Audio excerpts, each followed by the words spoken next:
버리기에는 너무 싸다. 그리고 지금도 중국 주식을 안 할 거면 중국 펀드 투자는 그동안 왜 했냐. 일본 사람은 계속 팔거든요. 죽자고 파는데도 오르는 거 보면 뭐 저는 잃어버린 30년은 이제 끝난 거 아니냐. 좋게 보고 있어요.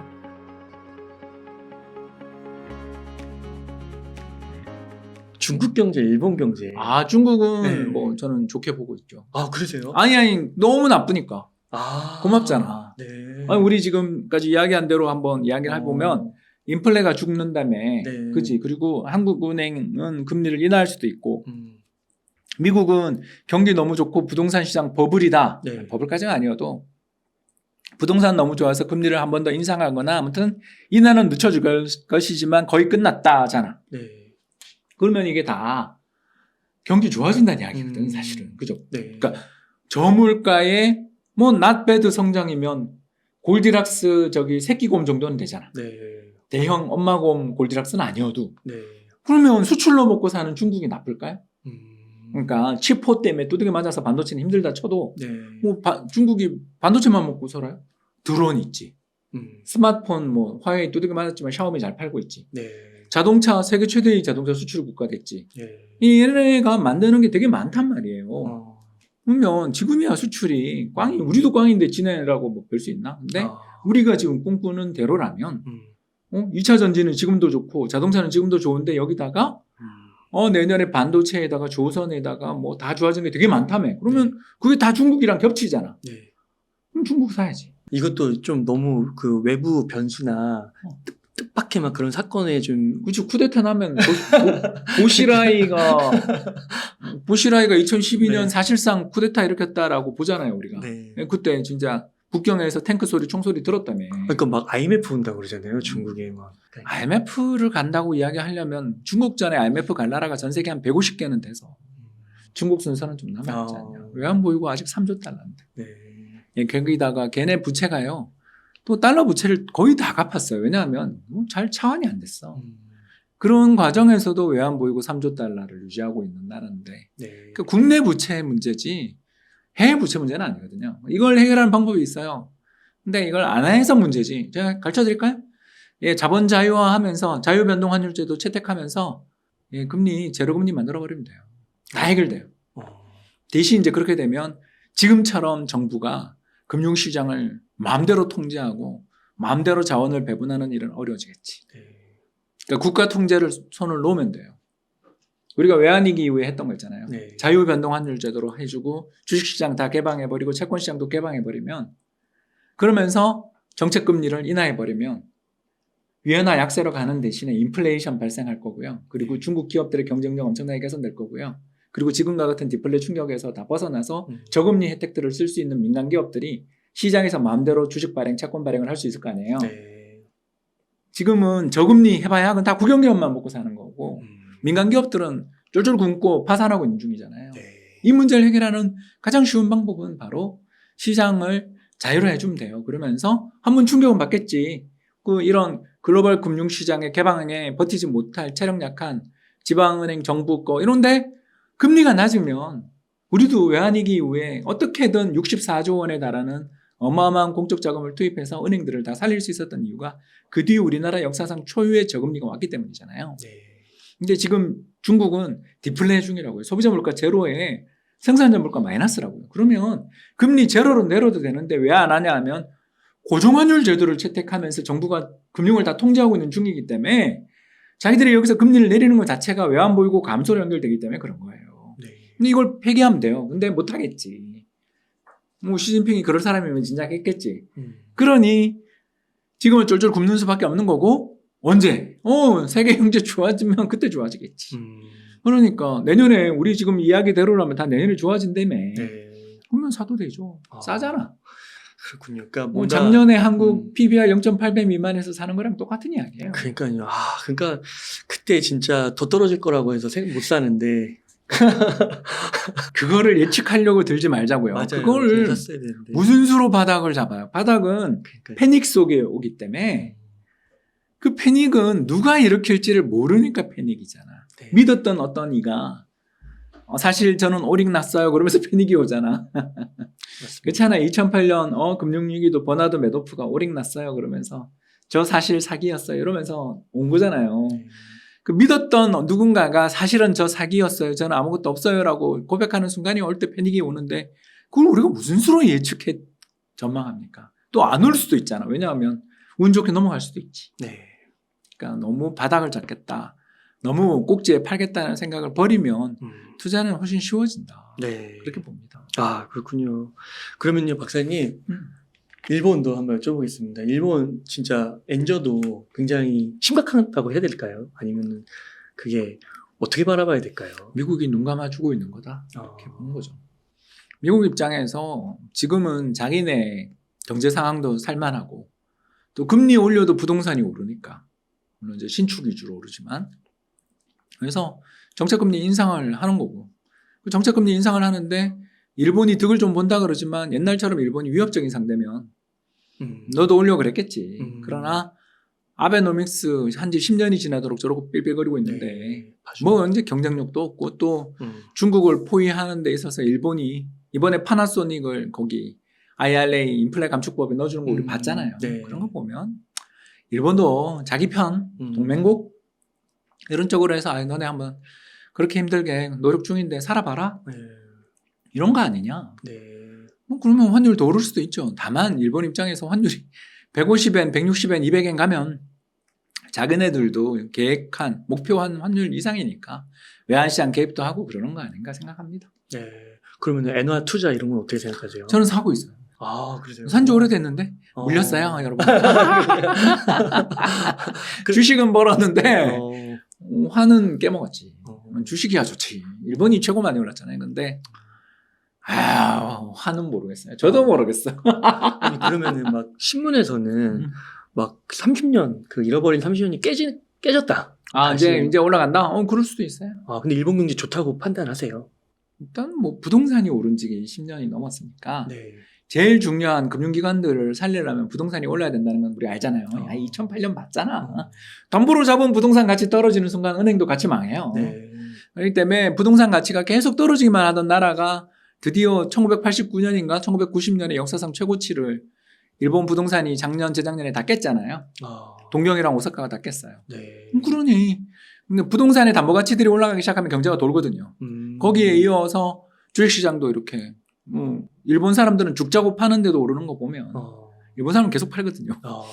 죽자고 파는데도 오르는 거 보면 뭐 저는 잃어버린 30년은 이제 끝난 거 아니냐. 좋게 보고 있어요. 이것도 외부 충격을 감안하지 않은 발언이죠. 아베가 암살당할 줄 누가 알았어? 이런 거 우리는 모르잖아. 그죠? 근데 네. 아베 암살당한 다음에 기시다가 저렇게 그래도 유지를 물려받아 열심히 하고 있으니까 저기에 뭐 돌발 사건만 없으면 뭐 계속 가지 않겠는가? 중국 주식도 좋고 일본 주식도 좋고. 요새는 중국 주식을 더 좋아하고 있죠. 네. 왜냐하면 일본은 이제 짭짤하니까. 오늘도 보니까 뭐 역사상 최고치 근처에 왔더라고요. 그러니까요. 뭐 그 전에 한번 조정은 있지 않겠냐. 그렇게 보긴 합니다만 뚫을 것이다. 기대하고 있습니다. 근데 중국은 안 좋으니까. 중국은 한 1년 보고. 네. 그러니까 작년 제가 했던 이야기 그대로. 버리기에는 너무 싸다. 그리고 지금도 중국 주식을 안 할 거면 중국 펀드 투자는 그동안 왜 했냐. 제가 작년에 했던 이야기 있잖아. 이 가격에서 주식을 안 살 거면 맞아요. 한국 주식은 당신하고 맞지 않습니다. 라고 했잖아요. 맞아요. 그 말씀했잖아요. 그 논리가 이제 중국에로. 네, 중국 주식도 그럼 앞으로 영원히 쳐다보지 마세요. 이 가격 저희가 역사적인 평균 PBR이 1.8배 정도 되는 나라인데 왜냐면 우리보다 배당 수익률이 높아요. 네. 배당 수익률이 높으면 여러분 PBR도 높아집니다. 우리나라보다 높아요. 훨씬 높죠. 우리나라가 세계 최저 아니에요? 한국 주식 왜 하는지 솔직히 잘 모르겠어요. 네. 이 정도까지 당하고도 또 하는 거 보면 한국 사람들 착해. 참. 네. 저는 글로벌 분산 투자가 우리의 답이지.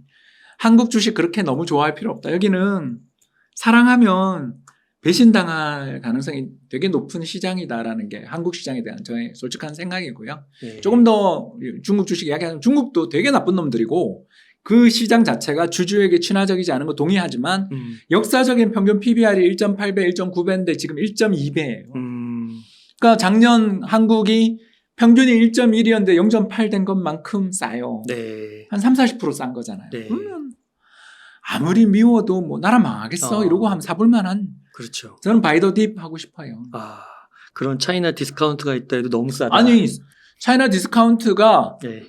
앞으로 계속 되겠지. 그래도 여러분 생각해봐요. 1.2배, 1.3배가 1.5배만 돼도 그렇죠. 20%야. 그렇죠, 그렇죠. 얼마나 짭짤한데. 맞습니다.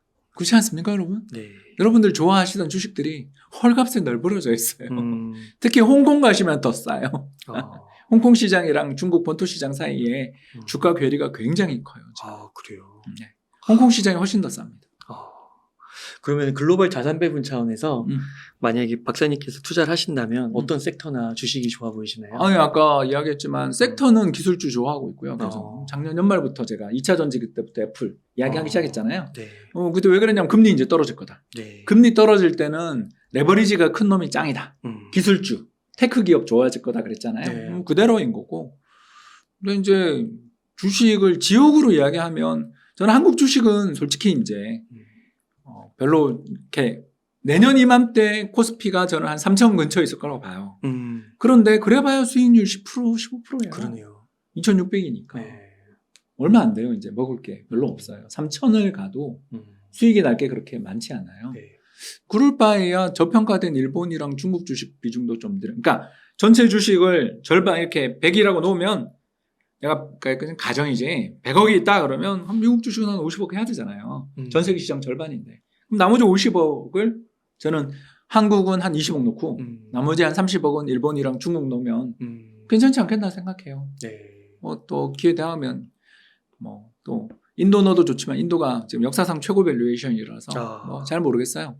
인도는 제가 잘 모르는 시장이라서 왜 제가 모르는 시장이라고 이야기하냐면 거기 보면 막 그 상장 기업들 최고 시총 최고 위에 가 보면요 은행들이 되게 많은데 아시는 것처럼 우리가 중국 은행들 사신 분들 고생한 거 다들 기억나시죠? 그래서 신흥국 은행은 제가 안 좋아하니까 그래서 그냥 인덱스 하려고 보니까 PBR은 또 역사상 최고 PBR 레벨이고 그래서 좋은 건 알겠는데 왜냐하면 돈들이 중국 버리고 셀 차이나 바이 인디아 분위기니까 인도로 가는 건 알겠는데 뭔가 이렇게 뭘 사야 되냐라고 물으면 거기 경쟁력 있는 회사가 뭔가 잘 떠오르지 않더라고요. 그래서 열심히 공부 중 정도.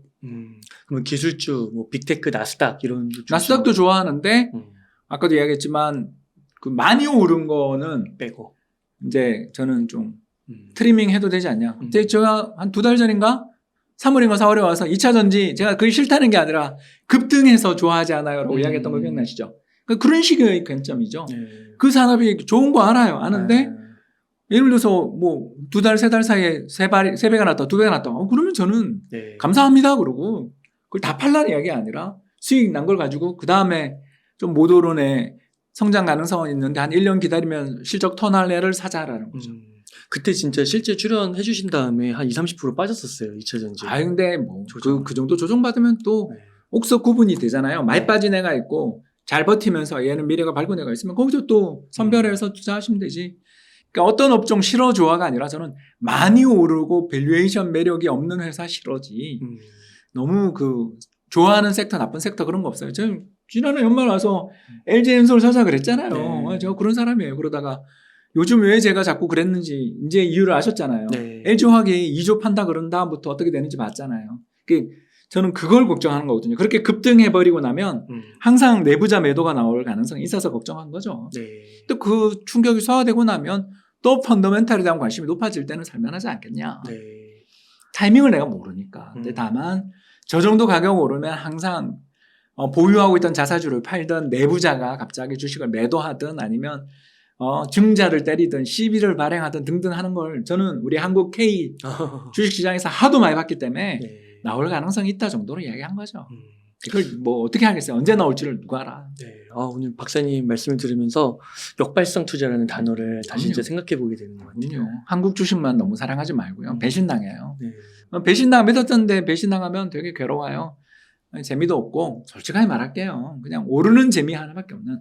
그러니까 대폭락했을 때 바이더 딥 했을 때 급등하는 재미는 한국이 최고인데 네. 꾸준한 맛은 전혀 없는 시장이니 이 시장에만 너무 목매지 말고 글로벌 분산 투자하자.